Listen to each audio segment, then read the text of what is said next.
चंडीगढ़ निगम की बैठक हुई। बैठक में विकास के कई एजेंडे तो पास हुए, इसके साथ साथ इन एजेंडों में गोवा स्टडी टूर का भी एजेंडा था, जो भी पास हो गया। भाजपा, कांग्रेस, अकाली दल के पार्षदों ने स्टडी टूर का समर्थन किया और इसके पक्ष में वोट किया, जबकि आम आदमी पार्टी ने गोवा जाने वाले इस स्टडी टूर का विरोध किया। पहले यह टूर केवल गोवा के लिए तय किया गया था, लेकिन प्रस्ताव में गोवा के साथ मुंबई टूर भी शामिल किया गया। अब नगर निगम के पार्षद स्टडी टूर में गोवा के साथ 2 दिन मुंबई भी जाएंगे। यह स्टडी टूर 6 दिन का होगा, जिसमें पार्षद 4 दिन गोवा और 2 दिन मुंबई जाएंगे।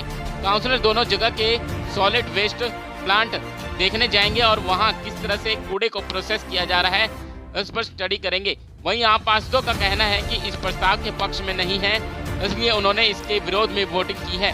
उनका कहना है कि स्टडी टूर पर सिर्फ पैसा बर्बाद किया जाता है, इससे शहर को कोई फायदा नहीं मिलता। देखे चंडीगढ़ से अजीत झा की रिपोर्ट।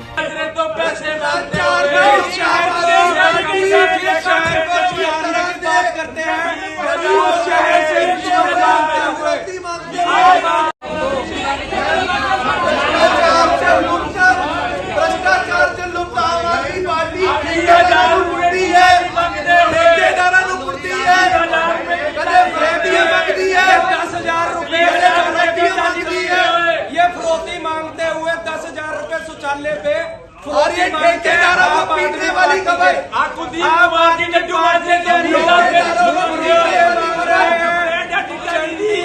माहौल खराब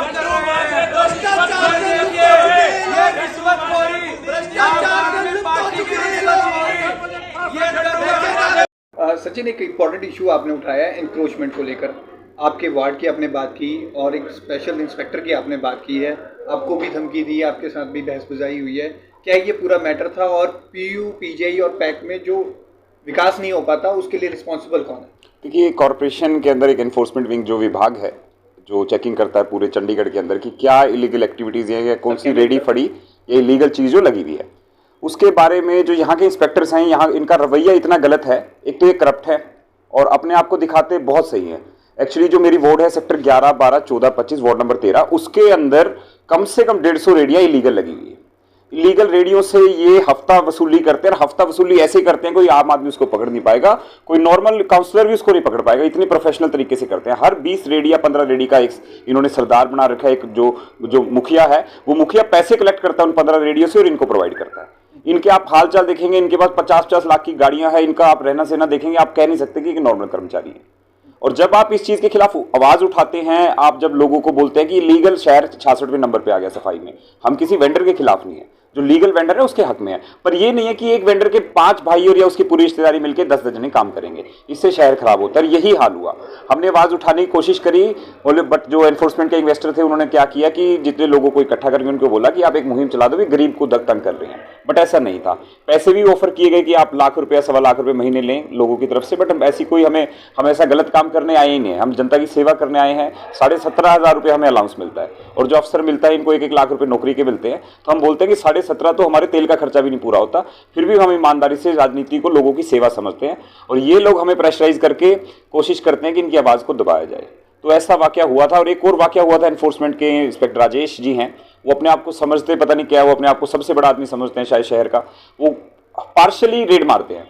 जो आपका जानकार है, उनका जानकार है, उनको रेड नहीं मारेंगे। जो अननोन है, रेडी वाले हैं, कोई भी, उनको रेड मारेंगे। उनसे फिर वो सामान उठा लेते हैं और फिर जब उनसे पूछा जाता है कि आप पार्शली ऐसा काम क्यों करते हैं, वो कहते हैं कमिश्नर से बात करो। तो मैंने बोला कि हम अगर काउंसलर हर छोटी बात पे कमिश्नर को इन्वॉल्व करेंगे तो हमारी काउंसलर की वैल्यू क्या रह जाएगी। तो ऐसा ही पिछले एक महीने से चल रहा था। उसकी कंप्लेंट भी मैंने करी, बट एमसी कॉर्पोरेशन के हिसाब से उसका कोई भी रिप्लाई नहीं आया। तो आज हाउस में ये बात रखी गई है कि ये विभाग इतना पैसा करप्शन हो रही है, रेडी फड़ी वाले पैसा क्यों नहीं देते। यही कारण है क्योंकि वो इलीगल पैसा ये ले लेते हैं, इसलिए उनको ऊपर पैसे देने की जरूरत नहीं पड़ती। आपको लगता है इंस्पेक्टर राजेश के खिलाफ जांच होनी चाहिए, जैसा मैडम ने बोला है डिसिप्लिनरी एक्शन लिया जाएगा, उनसे आंसर लिए जाएंगे इन सभी क्वेश्चन? बिल्कुल बिल्कुल, जांच होनी चाहिए। और मैं तो कहता हूं जो विभाग है, इस विभाग के ऊपर कोई ऐसा कमीशन बिठाया जाए, ऐसी टीम बिठाया जाए जो निगरानी रखे, क्योंकि ये सबसे करप्ट विभाग है। कहने की बातें होती हैं, बोलते प्रूफ लेके आओ। आज भी जैसे हाउस में बोला प्रूफ लेके जाओ। प्रूफ साबित करना इतना आसान नहीं है, क्योंकि जो रेडी फड़ी वाले हैं उनसे अगर बात की जाए कि आप सामने बोलेंगे वीडियो में, ऑडियो, वो बोलते हैं कि हमारी रोजी रोटी, हमारा घर परिवार 10-15 हज़ार 20 हज़ार से चलता है। अगर हमें महीने के 4 हज़ार देने भी पड़ते हैं सर, तो हम देने के लिए इच्छुक हैं, क्योंकि हमारा परिवार यहां से चलता है। सबसे बड़ी समस्या ये आ रही है, ये जो गरीब कार्ड ये खिलवाते हैं, जो ये मीडिया जो है एनफोर्समेंट है, ये एनफोर्समेंट विंग जो गरीब कार्ड खिलवाती है इन्वॉल्व करके इनको, ये बड़ा गलत है। आपको ऑफर किए थे इन्होंने भी किसी के जरिए? इजी इंस्पेक्टर की चाल थी? बिल्कुल जी, इन्होंने ऑफर करे हैं। ऑफर रेडी वालों की तरफ से किए गए हैं पैसे। बेसिकली मैंने उनको एक नोटिस निकाला था कि आप जितनी लीगल है, आप या तो अपने टेंडर अपना लाइसेंस लीजिए। लाइसेंस नहीं है तो आप देखिए शहर का क्या हाल है, गंदगी भी आप फैला रहे हैं, आप अपना सामान वहां छोड़ के जा रहे हैं। तो इस इंस्पेक्टर ने उनको मेरे पास भिजवाया लोगों को कि आप इनको ऑफर कीजिए पैसा, क्योंकि चाहते हैं, सोचते हैं कि हर काउंसलर पैसे चाहता है। ऐसी बात नहीं है, हम शहर का भला चाहते हैं। अगर किसी से 10 रुपये भी लेंगे पूरे शहर में ढिंडोरा पिट जाता है। हम तो साफ छवि के नेता, ना तो कभी आज तक 10 साल के इतिहास में किसी से पैसा लिया है, ना आगे लेंगे। तो यही बात सामने रखी थी। और दूसरी चीज, सबसे बड़ी बात, जहां पीजीआई के सामने लंगर लगता है, ये लंगर को भी वहां पे भी चलान काट रहे हैं। लंगर के तो ये चलान काट रहे हैं, उधर से रेडी फड़ियों वालों से कुछ उनको प्रिविलेज करते हैं, उनको ये पैसे लेके उनको वहां खड़े होने देते हैं। और वो भी रेडी वालों के कहने पे लंगर वालों के चलान कटे हैं कि आप यहाँ लंगर ना लगाए, क्योंकि रेडी वड़ी वालों को पैसे में दिक्कत आ रही है। तो इस तरीके की प्रॉब्लम शहर में चल रही है, और ये आज हमने उजागर करी है।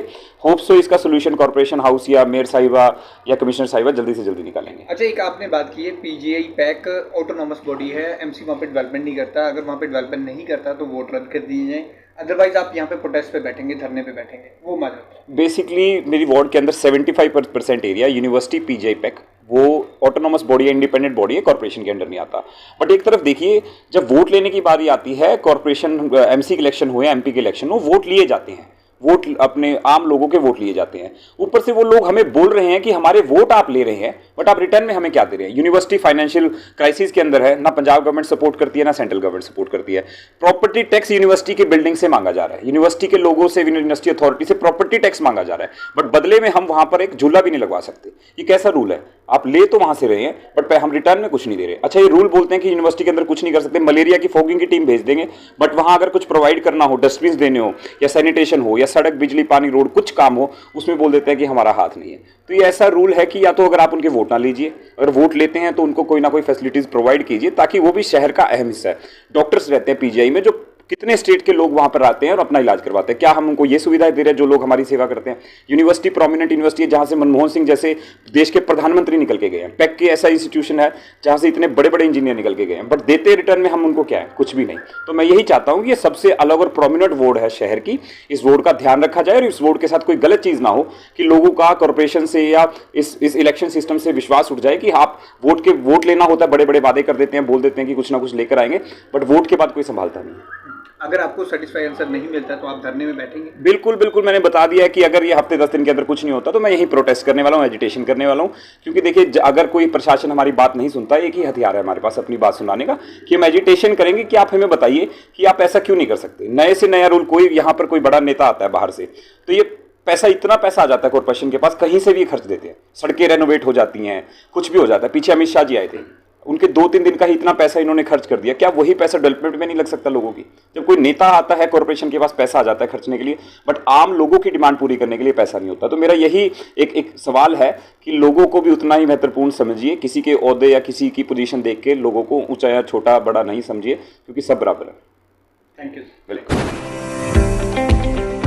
Haryana Marble Store, the best Italian marble, granites and tiles.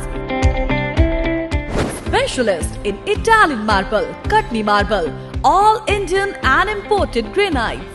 Haryana Marble Store, Marble Market, Sarakpur, Chandigarh. For more information, call 98888432 636 9988188801. Mahalakshmi Real Estate and Property Consultant deals in all types of property, residential, commercial and luxury. Contact Ramkumar Chaudhary 700-954-5981. Deals in plots, koti, commercial plot and toller service. Office Govind Bihar Dapar, Mohali, Punjab. Mahalakshmi Real Estate and Property Consultant.